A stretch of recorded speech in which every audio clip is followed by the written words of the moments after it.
Hey guys, Mecha-san here with more of the motion manga Mobile Suit Gundam Seed Eclipse.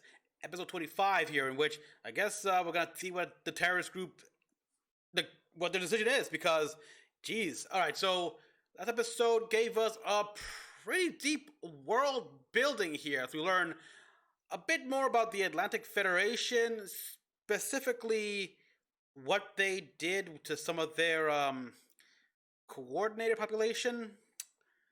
Now, we all assume, because obviously Blue Cosmos was deep embedded within the Atlantic Federation, that they just killed all coordinators that was in their territory. And they could have killed a couple of them, but not all of them.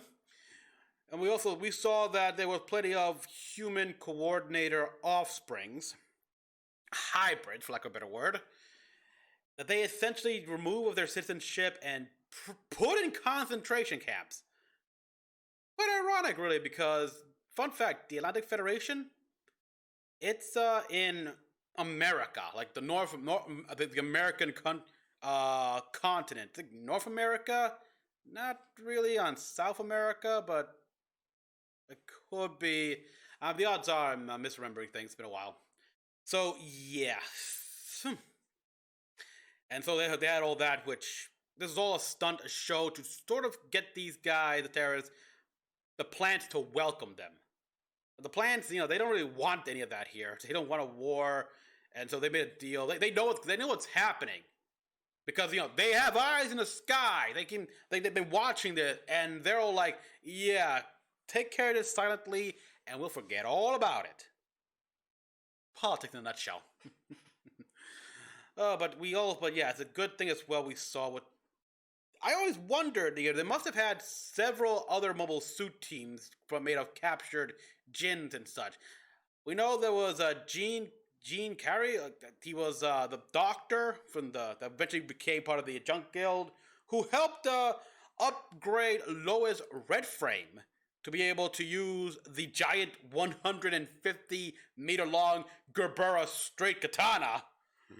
So, and yeah, again, we see as well here, like, because these kids here and everything, because the coordinator genetic enhancement process has been around for a while here. We've known that for a bit here. I mean, there were third generation coordinators that, they're old enough to give birth. They had trouble.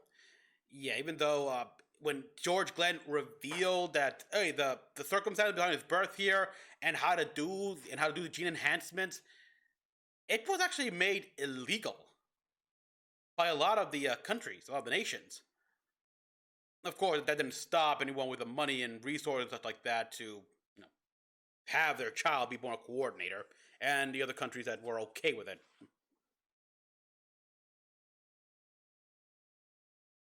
But yeah, so can we see Hori and Kenny fight? We know the Eclipse Unit 2, as a safety precaution, there is a time limit in the suit here, where if the right code is not given, the suit will self-destruct. So it's a time bomb, basically. It's nuclear power, after all. Music. 3 days earlier. Okay, I think I'll turn this off. Eclipse true is technological deterrence. Deterrence? That's somehow different from ordinary deterrence? Okay, but because it's of a nation showing its enemies that it can respond in kind to an attack. It means elevating the risk of war as a way of preventing wars from starting.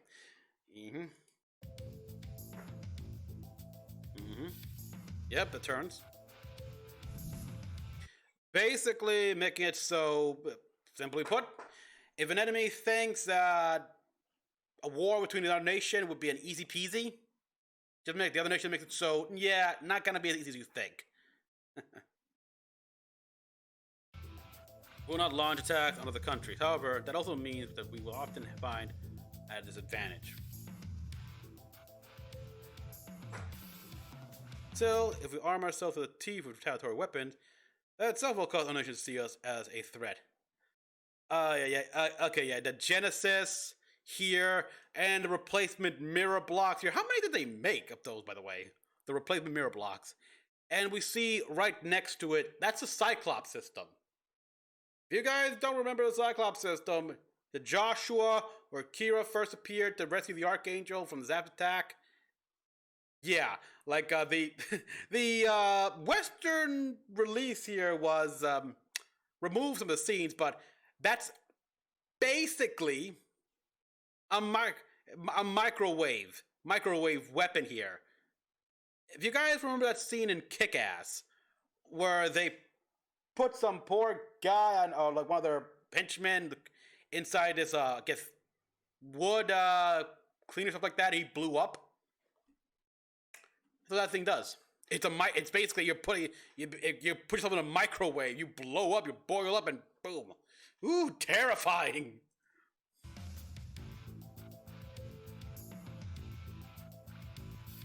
Sorry. But yeah, even if we want to have weapons, we can't do that. Nope.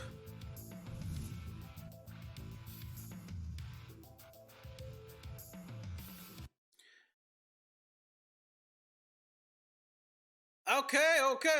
Interesting. That's an interesting way here, because yeah, the fact is, orb technology is, they may be neutral, but they have pretty advanced military technology. So it's well within their capacity to make such weapons as powerful as Genesis and the Cyclops system. If they put their minds to it, it should be easy. It'll be easy. And we see how fast these guys can churn out weapons. Requiem, Cyclops. Then there was also that super weapon anti-air system that, I don't know, it had another Norse name. But yeah, that system.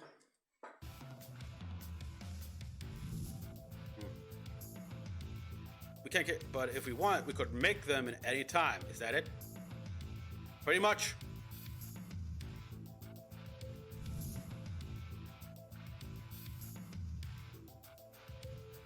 Can operate them.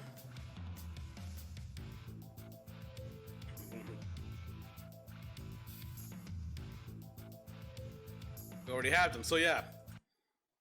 They don't have these nuclear missiles, but they've got the fuel, rockets, computers. So if they put them all together,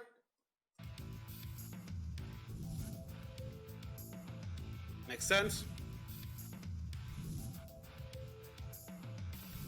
Ooh, he had like a dead look in his eyes. Well, the one thing the politician and the military must always keep in mind.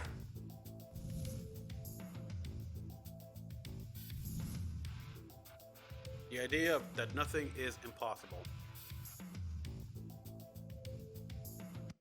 And the idea nothing's impossible, and that you can always get not just what you need, but what you want.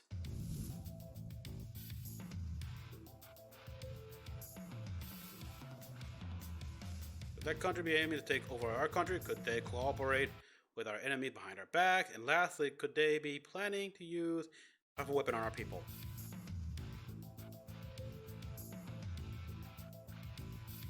Yeah. If you don't have those questions in your mind, especially in the military, you're not doing your job. No nation has friends, only interests. Who said that? Because yeah, that sounds accurate. But who is the politician that said that? General Turn is a diplomat.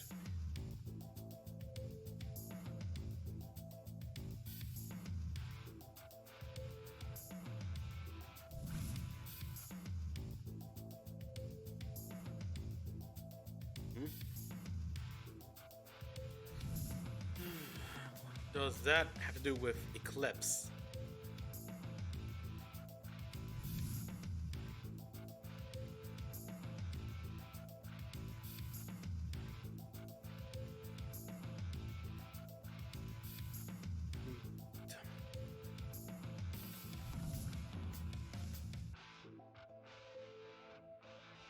It's not the true Eclipse. You mean it's a dummy? It's a show. Okay. Give it thought. Unit 1 has always been an imperfect device. On top of relying on beam weapons and phase shift, there's also the Mirage Collar stealth unit. It gives new meaning to fuel inefficiency. Despite that, it also runs on battery that limit its operation time, and that's not all.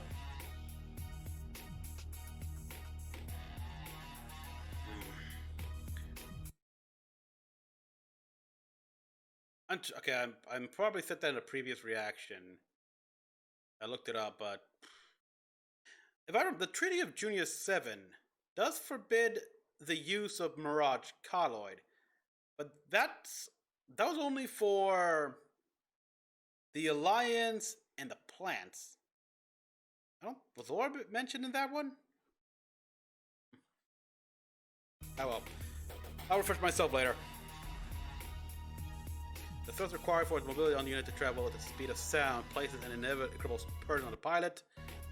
Learning of Unit 1, a sensible person would be forced to think. Yep.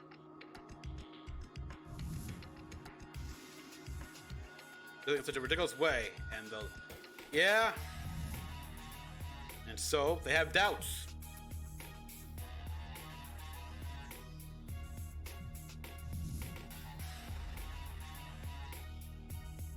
Ridiculous tactics to instill fear of what.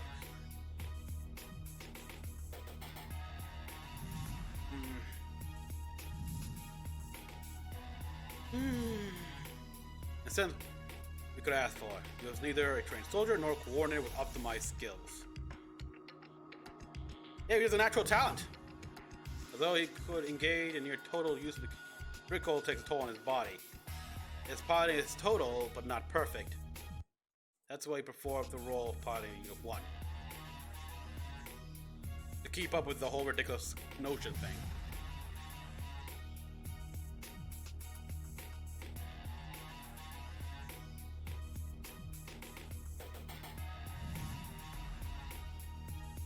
The more others will want to know. That's human nature. Same time, the more than sincere heart-to-heart communication, humans viscerally recognize truth when discovered on their own.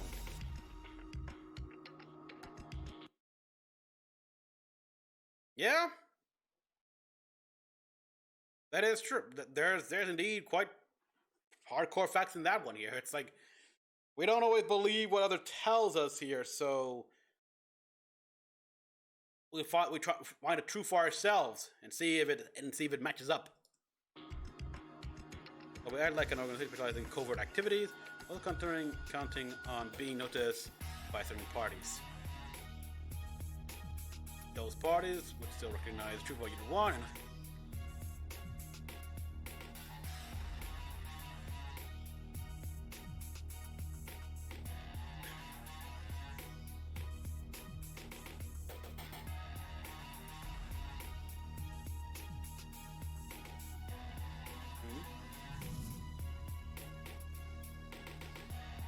what happened if Orb was to use it for real?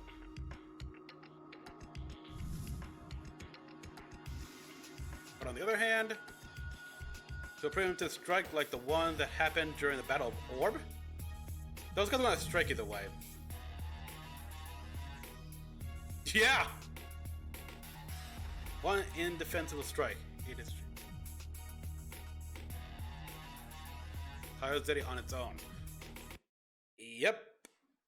If any, yeah, exactly. The Battle of Orb, that wasn't a preemptive strike. They took it because they needed the mass driver. After losing, was it Panama? They wanted an easy goal. In fact, that coordinators helped.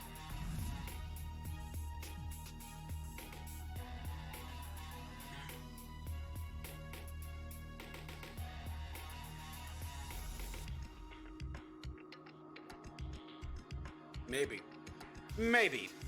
Yeah, it's that's the best you can hope for. In this kind of situations, there's no certainty people would want to retaliate or just accept it.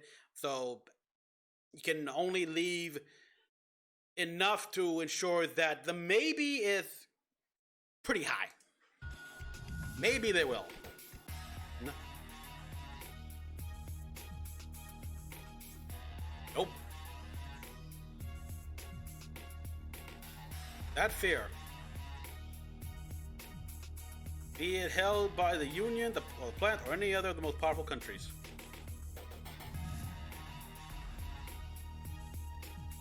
We'll remove, we'll limit the option.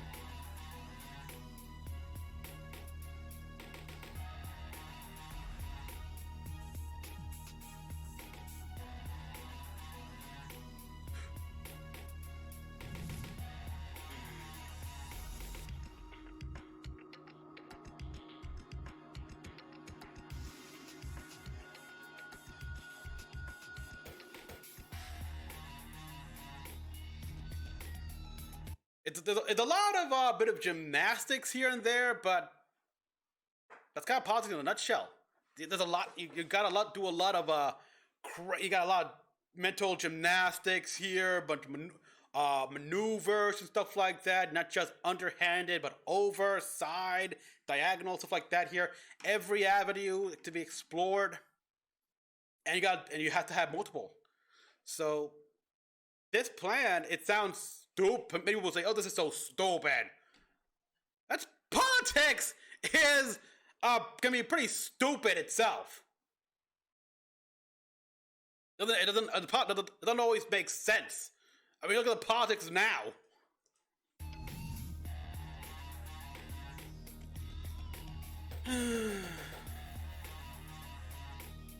Consumed in darkness. Nothing's ever straightforward, especially in politics. That's why it's named Eclipse. Huh. That's an interesting name.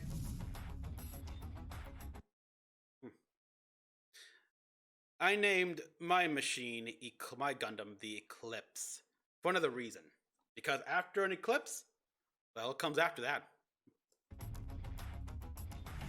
Now, well, that's so the entire plan is like all of humanity's worst qualities rolled into one. And again, it was my idea. Yeah? Lord Uzumi? Does she? He hasn't a clue. Oh.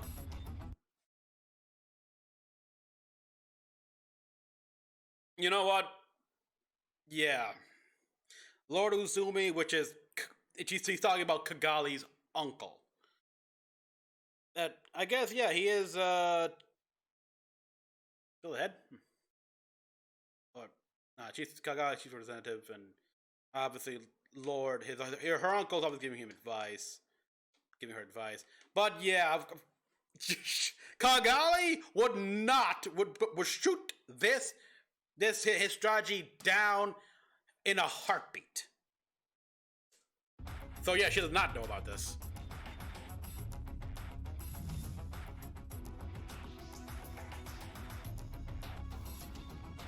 Remove edit for deck from doc. All you'll find is the name Umuntu. That's the name of a traitor who betrayed the Alpha House and launched an operation that twisted the ideals of war was founded.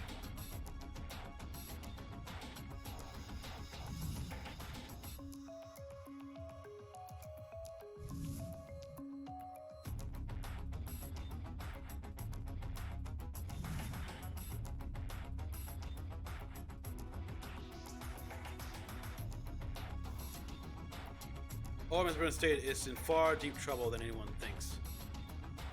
Strike daggers.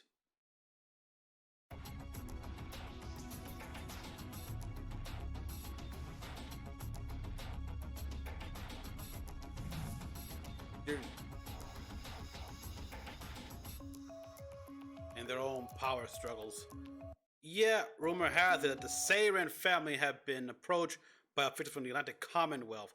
The worst part is we're so short-handed that we can't even afford to lose them. That's, yeah. We already know that the Seiran family, from never mind what we saw in Destiny here, but as far as this continuity is concerned, they're the new blood, if you will. And with many of the old nobles, old houses of Orb, have been destroyed during the Battle of Orb, Orb, the there's a big fat power vacuum, in which the new blood wants to fill in, while the old blood tries its best to filter out. But it's too much here.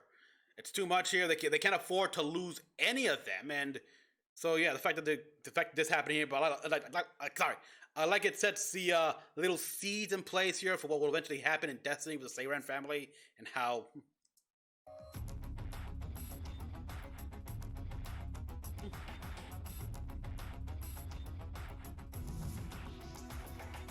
It's not bad Orb is right now, for the moment.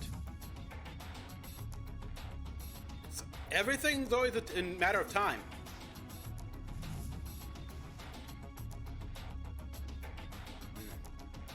Are those Atherin's glasses? Ah. Okay, got it. Until then, Atherin. Reverend, until a new age is in reach.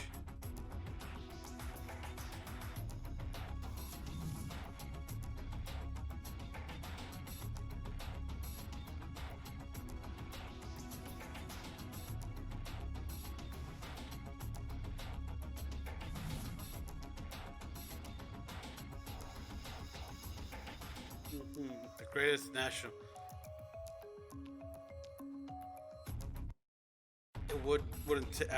I wouldn't ask for 10 years, or even just one, but we need an interval. Yeah, the wounds were deep. They haven't healed. Heck, there are powers at play that don't want them to heal.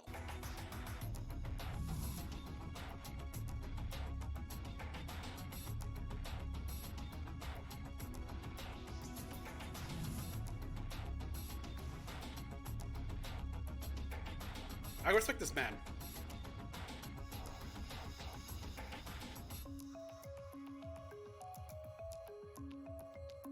Oh, yeah. Shen's family. Think of all the survivors who even now suffer from pain that never fade. Yeah, that's obviously Shen. Who would still be alive, who wanted to live on, who wanted to see their children future. Just how many of those lives do you think were lost? Ooh. You were friends with the lion, huh?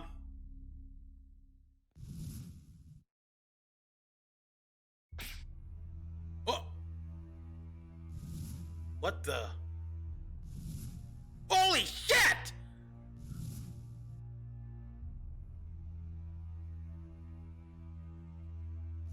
Okay. Yeah, working too hard? It's cigarette anymore.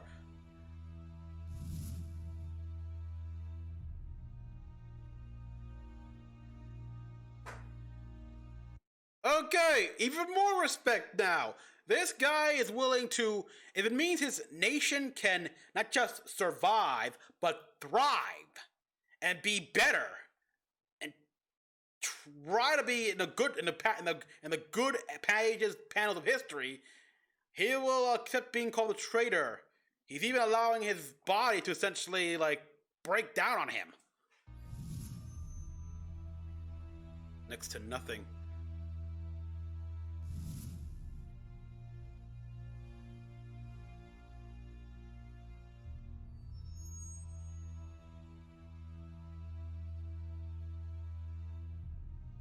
It's seen within our board. We have to go stop them.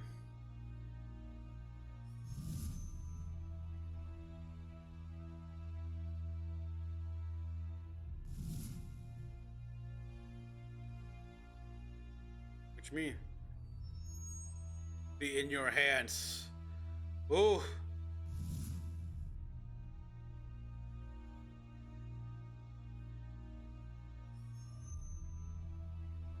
Choose that path.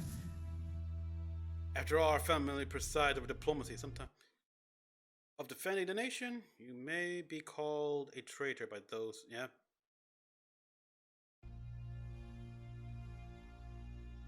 Yep.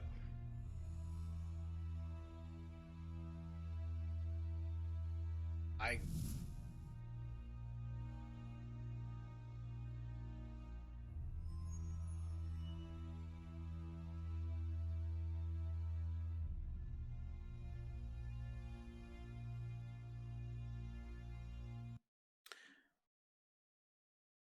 Damn.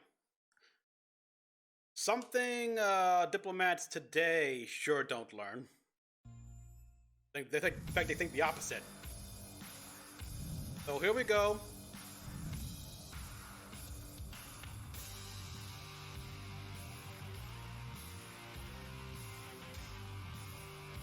Ho ho ho ho!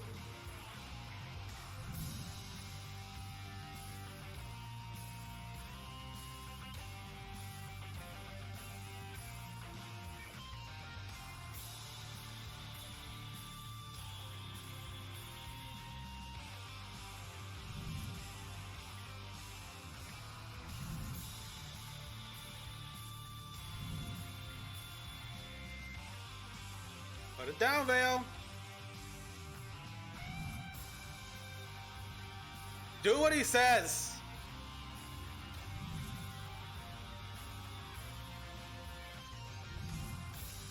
Ooh, yeah.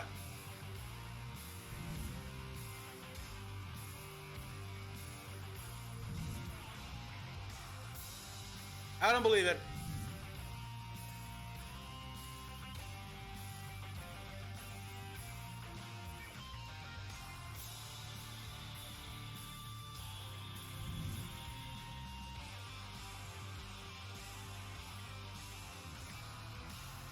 But even so, I can't at least guarantee that everyone will live.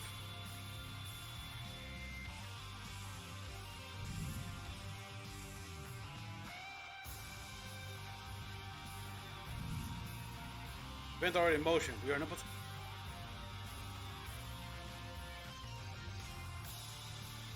Damn.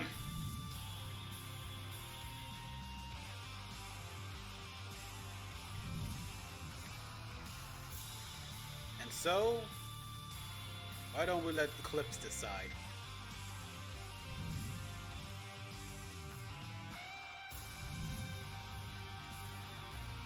In advance.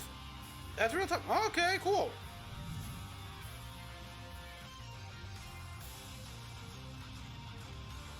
Okay, hey, that's typical. That sounds. Holy shit!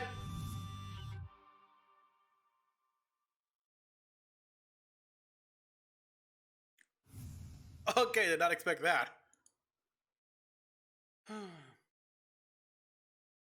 So again, this chapter was more background here. We see what Kyo was Miyabi's father, how the Battle of Orb and the result and everything, how that influenced his work here, how bad it was. We got some little hint of Orb back in Sea Destiny here, but no, not enough here. And much like everything in the cosmic era, a lot of the meat, a lot of the whether the meat or bones, whatever, the sinew, take your pick, is in the side story materials here, and that's the biggest flaw with the cosmic era of Gundam here, where yeah, at least it helps. So yeah. The nobles, obviously, the nobles dying here, old and new blood here, and various other noble families essentially doing their own thing. The Kyo family here, Miyabi's father, this is his way of trying to save his country, trying to protect it. Like I said, we say it's stupid here, and like when he says like encompasses the worst traits of humanity, it's Same time, it's those worst traits that is the easiest to plan for, because we're all because those are the easiest ones here, the most like primal urges that many people will follow. We also see, of course, that he is far more. I wouldn't want to go here. He sees his life as expendable. Just the fact that he's dying, which okay, let's see what the hell is it, what's that story, by the way. Here, why was he dying? Here, it's a case where just a mysterious illness, stuff like that here, and so trying to do the rest, what little remains, to help things out, and hopefully he doesn't have to see his daughter head the family here and be with all the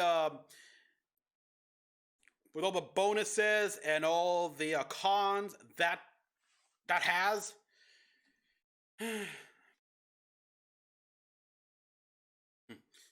And yeah, like I love how he says like he's pretty much like trying to put history in the right way, so the right people can eventually. Yeah, Kigali here. Obviously, she does not know about this, so plausible deniability. And we have, of course, Athrun, Kira, Lack, and the Reverend. It hates that I also know others are also like there's the clan who, if you don't know who that is, you don't have to know, but basically they're also manipulating events in a higher scale, and they take into account like the aforementioned scene here, like Kira, Athrun, Kigali, and such. So it's a big. So basically, it's a tug of war thing, and I kind of like that here because the clans are the bad guys. The clans are clearly the bad people. So it's kind of cool that we have the Kyo family here being the good guys, playing this covert tug of war for the good. So yeah, and now we see how. All right, it's time to see who would win here, because what happens next will be determined by which Eclipse wins. Oh boy, let's hope. I was obviously Hori has to win, but you never knew.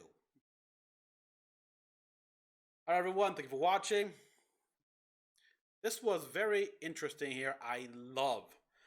Not, people would say wanted action, stuff like that, but I personally love it when we get lore, some background, see how it's this politics situation here. I would watch a show, or at the very least shorts, about all this. Like, give me dialogue and everything like that here, just to learn more about this world.